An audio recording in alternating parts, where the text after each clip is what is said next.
naiknya Nabi Muhammad SAW dari Masjidil Aqsa ke Sidratul Muntaha. Teman-teman mau tahu kelanjutannya ceritaku?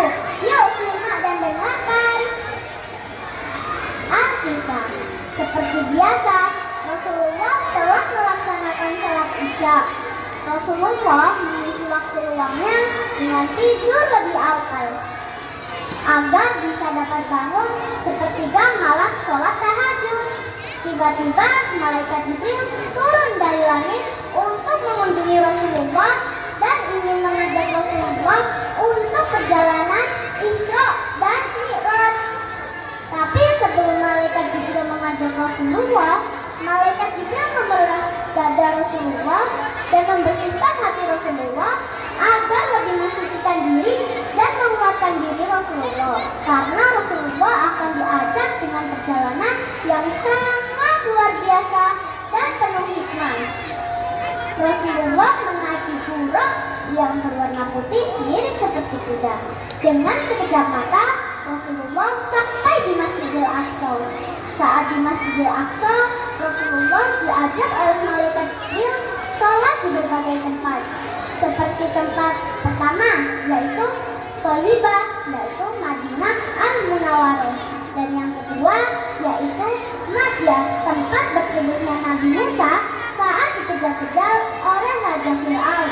Dan yang ketiga, yaitu Tursina, tempat Nabi Musa diberikannya wahyu.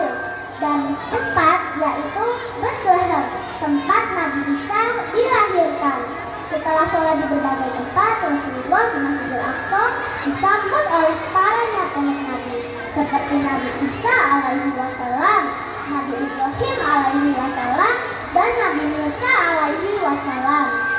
Lalu malaikat Jibril mengajak Rasulullah untuk ke langit pertama. Di langit pertama, Rasulullah bertemu dengan Nabi Adam alaihi wasallam.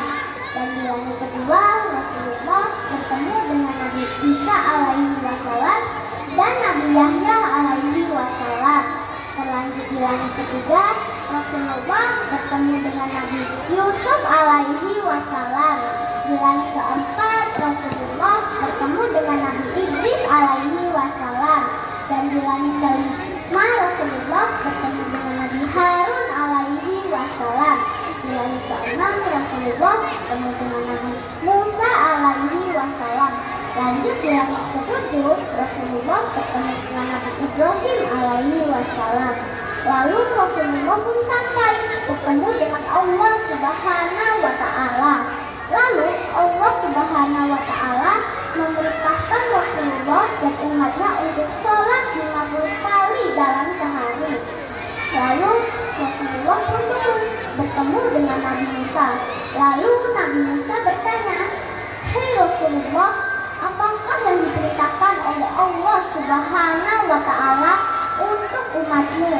Lalu Rasulullah pun menjawab, "Allah Subhanahu wa Ta'ala memerintahkan umatku untuk sholat 50 kali dalam sehari."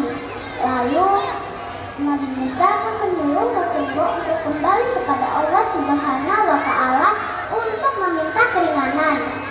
Lalu Rasulullah pun kembali kepada Allah Subhanahu wa Ta'ala dan meminta keringanan. Allah memberikan keringanan menjadi 40 kali dalam sehari. Tapi tidak sampai di situ. Rasulullah terus menerus untuk meminta keringanan. Sholat yang awalnya menjadi 50 kali dalam sehari menjadi 5 kali dalam sehari. Karena itulah sholat 5 kali dalam sehari diwajibkan bagi umat muslim di seluruh dunia. Sekian cerita tentang Isra Mi'raj dari saya. Wassalamualaikum warahmatullahi wabarakatuh. Waalaikumsalam warahmatullahi wabarakatuh.